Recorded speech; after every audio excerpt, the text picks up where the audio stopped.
Après 2 semaines d'absence, c'est le retour de Tribune Libre en compagnie de Laurent Gradel. Bonsoir Laurent. Bonsoir David. Un petit nouveau dans les consultants de Tribune Libre, Alex Di Rocco avec nous, ancien joueur professionnel de Troyes, de Sedan. J'en oublie, il y en a tellement. Bonsoir Alex. Bonsoir David. Et de l'autre côté, la phase arbitrage, l'avocat de la défense, Philippe Paulet. Bonsoir Philippe. Bonsoir. Donc on débriefe le match contre Metz de samedi après-midi. Et Laurent, pour ce match, vous avez souhaité revoir le but messin, car vous avez voulu mettre en avant une erreur troyenne qui a donc amené ce but messin dès la 15e minute de jeu. On s'aperçoit déjà que le but est assez chanceux parce qu'il y a un joueur de Metz au premier poteau qui dévie la balle du dos.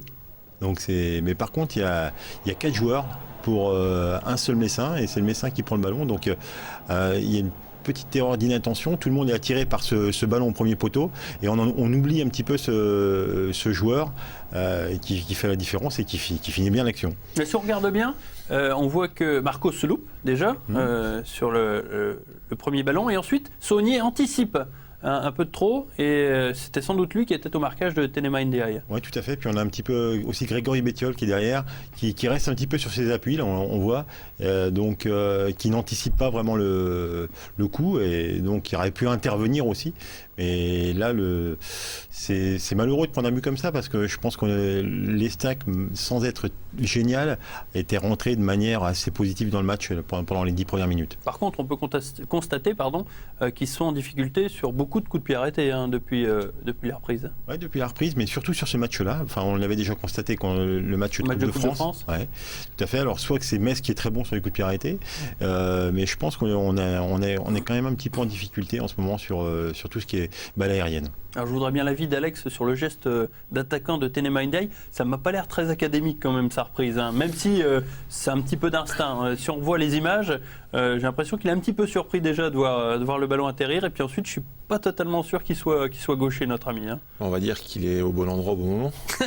C'est toute la force d'un attaquant, hein. C'est d'être là où la balle tombe pour anticiper. Moi je dirais que c'est vraiment le but d'attaquant du renard de surface.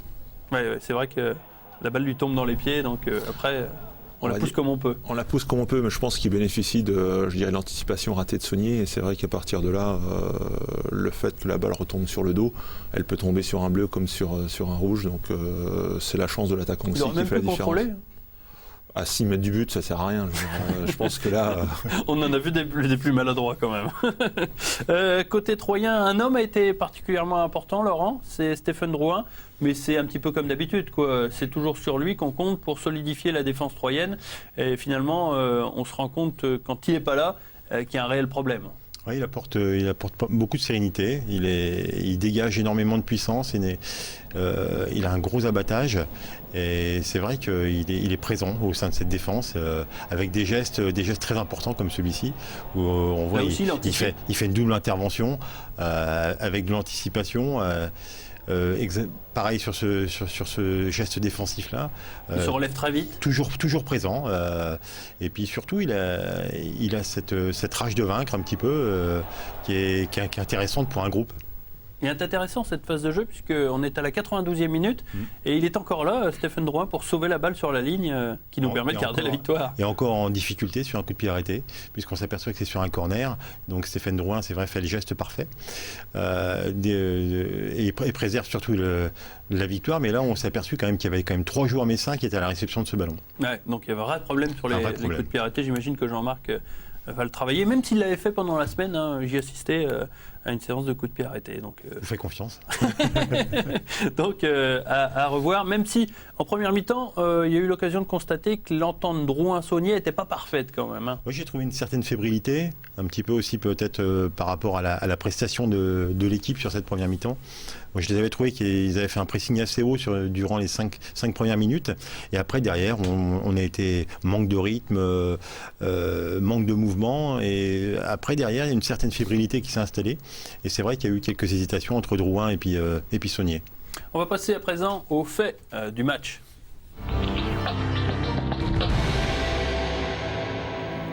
Ce fait du match, Laurent, c'est Jean-Marc Furlan qui décide à la mi-temps de changer le positionnement de Psaume, qui était sur le côté droit, je crois, et qui décide de remettre son attaquant dans l'axe. Alors il avait fait l'inverse la semaine dernière à Nantes, Oui. où Psaume avait commencé derrière l'attaquant dans l'axe et donc il était repassé côté droit en deuxième mi-temps, et là il a fait exactement le changement inverse, c'est-à-dire qu'il était côté droit, il est passé derrière l'attaquant. Il a apporté beaucoup de vitesse au niveau du jeu, il a apporté beaucoup de variations. C'est un joueur qui est capable aussi bien de prendre la profondeur par rapport à sa vitesse que de décrocher par rapport à sa technique, capable d'éliminer des joueurs rapidement, de se mettre rapidement en position de tir et d'apporter énormément de solutions à ses partenaires. C'est vrai que j'ai beaucoup aimé le coaching de Jean-Marc Furlan, parce que ça a vraiment été le plus, et ça n'a pas été non plus pénalisant de mettre Grégory Bettiol. Il faut quand même insister sur le rôle qu'il a eu côté gauche, parce qu'il est capable aussi bien par rapport à son abattage de défendre et de tenir un couloir. C'est extrêmement utile, Alex, d'avoir un joueur comme Psaume polyvalent à soi. Il peut jouer dans l'axe, il peut jouer sur les côtés. C'est un rêve pour un entraîneur. Même s'il n'a pas un gabarit impressionnant, puisqu'il fait 1m70. Mais bon, honnêtement... Ouais, mais c'est ce qu'on recherche. Je pense que ce que recherchent la plupart des entraîneurs, c'est les attaquants qui sont aussi qui sont vifs et qui vont vite dans la profondeur. Et c'est ce qui manque un peu à l'Estac. Donc c'est vrai que ce qui a fait du bien, c'est le fait de le positionner dans l'axe. Ça a créé beaucoup de profondeur. Et c'est ce qui manque un peu dans le jeu troyen actuellement. Mais c'est toujours intéressant d'avoir un grand attaquant aussi qui prend l'axe. L'idéal, c'est d'avoir ça dépend du jeu L'idéal serait d'avoir les deux. Hein. C'est le principe, c'est la problématique qu'on peut retrouver au Real, c'est qu'il manquerait, je dirais, un grand pour pouvoir faire profiter aux petits des espaces. Et ça serait peut-être une bonne chose aujourd'hui de pouvoir penser à ce système, parce que c'est peut-être ce qui pourrait manquer. Il faut reprendre une licence alors, Alex, il faut y penser. Peut-être un peu vieux. Allez, on passe à présent à la phase arbitrage qui nous occupe une grande partie de l'émission, parce que finalement, on a sifflé un penalty dans ce match, mais il aurait pu y en avoir plusieurs, mon ami Philippe. Nous allons regarder les séquences et de votre œil aiguisé, vous allez me donner votre avis, parce qu'honnêtement, il y a de quoi réfléchir, notamment sur la première occasion offerte à Marcos. On regarde en première mi-temps avec cette action litigieuse. Donc effectivement, il y a contact avec Marcos. Après, la décision, je siffle pas. L'interprétation, elle revient à M. Lannoy, qui est à 10 mètres de l'action. Et d'ailleurs, vous allez voir, on ne le voit pas sur l'émission, où justement l'arbitre fait bien signe qu'il n'y a rien. Là, avec la caméra, on voit le coude qui pousse. Mais de la position où est l'arbitre, c'est impossible il ne peut pas l'avoir. Effectivement, là, avec la caméra, il y a pénalty. D'accord. Mais d'où est positionné l'arbitre? Voilà, donc là, on ne se pose pas la question. Ouais. Là, il y a pénalty. Et là, de ce côté-là, l'arbitre, de sa position, voit effectivement le geste du joueur. On a deux actions totalement... Après 3 ralentis, on le répète. Et donc, le pénalty qui a été sifflé en faveur de Estac, c'est ce geste, sans équivoque, du Messin. Tout à fait. Voilà, et là, qui proteste, mais sans alors il a totalement tort. Parce qu'on voit très bien que Fréchaud met les deux mains en opposition. Alors là-dessus, après ça, M.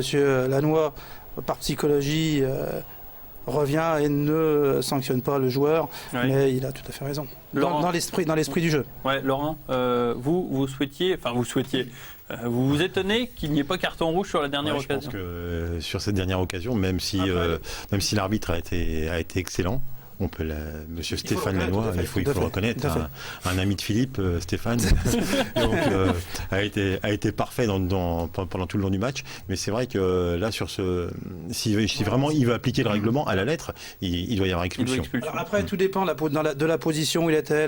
C'est toujours pareil, c'est l'interprétation.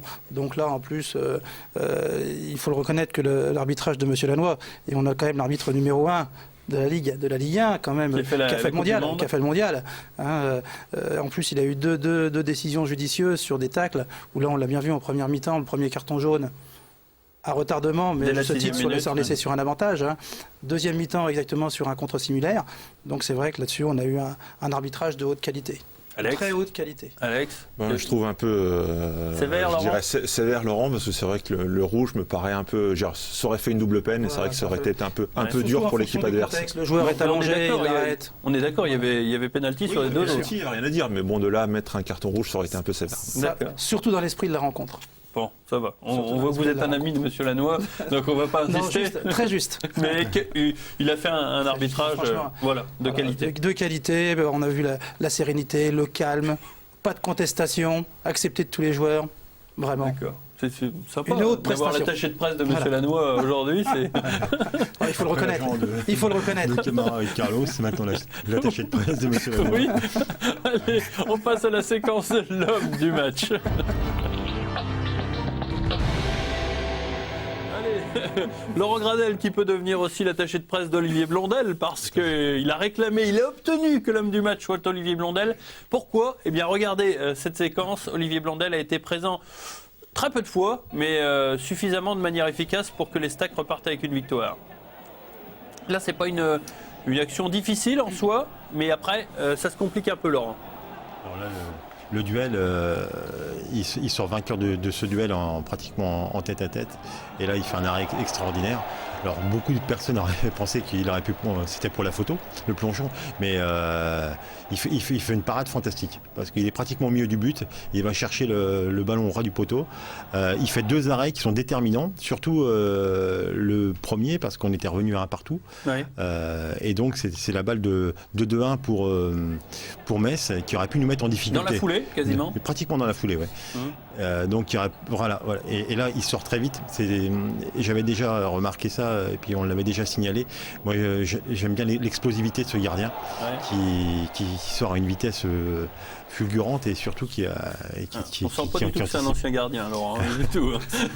Non, mais c'est vrai que quelqu'un qui est explosif, c'est toujours intéressant. Votre avis, Alex, sur Olivier Blondel, le gardien de l'Estac qui multiplie les exploits ? Disons qu'il a une grosse force d'explosivité, donc c'est vrai qu'on le voit dans ses arrêts. Et c'est vrai que c'est pas des arrêts qui sont simples, en plus sur des matchs comme ça où ça se joue sur pas grand-chose. Et c'est vrai que bénéficier d'un gardien qui est capable de sortir les bons gestes au bon moment, c'est toujours intéressant pour une équipe qui joue la montée. Et puis il a l'atout d'être grand, ça rend pas mal de services aussi. On va dire sur tout ce qui est balle aérienne et sur coup de pied arrêté, c'est intéressant. Maintenant, c'est vrai qu'il pourrait peut-être, pour aller contre Laurent, c'est peut-être sortir un peu plus souvent. C'est vrai. Mais c'est vrai qu'il ça serait son tendon d'Achille. Maintenant, c'est vrai que le gardien qui est très bon sur sa ligne a peut-être plus de difficultés à sortir. Et inversement, celui qui sort a plus de difficultés sur sa ligne. On ne peut pas tout lui demander. Laurent, on termine rapidement avec le but de l'Estac pour montrer que Diallo Guidillet a des talents brésiliens, puisque c'est lui qui amène donc le but de l'Estac, et on va terminer là-dessus parce que honnêtement c'est très joli avec Marcos, puis l'enchaînement 3 dribbles de Diallo Guidillet qui donc nous quitte pour aller à Brest. C'est regrettable parce que pour tout ce qu'il a fait, honnêtement c'est pas mal du tout. Ouais, ça fait plaisir de voir une action comme ça, parce qu'il a mis énormément de cœur, parce qu'il part de très loin. Oui. Et donc il arrive à effacer pratiquement 3 joueurs. On s'aperçoit quand même qu'il y a une certaine retenue au niveau des joueurs messins qui ne veulent surtout pas faire faute, voilà, s'effacent. Et derrière, il est capable, avec beaucoup de lucidité, parce qu'on est quand même à 5 minutes de la fin du match, d'adresser un centre parfait à l'homme qui a, pour moi, fait peut-être basculer le match, Psaume, par rapport à sa position. On est obligé de terminer, c'est la fin de cette émission. Merci à Philippe, malgré des soucis physiques, qui a tenu à être présent. Bravo Philippe, courageux. Monsieur Lannoy, vous en serez reconnaissant. Merci à Alex donc pour sa première, félicitations. Merci. Et merci encore Laurent d'être donc l'un des piliers de cette émission. À lundi prochain donc pour une prochaine émission de Tribune Libre. À très bientôt.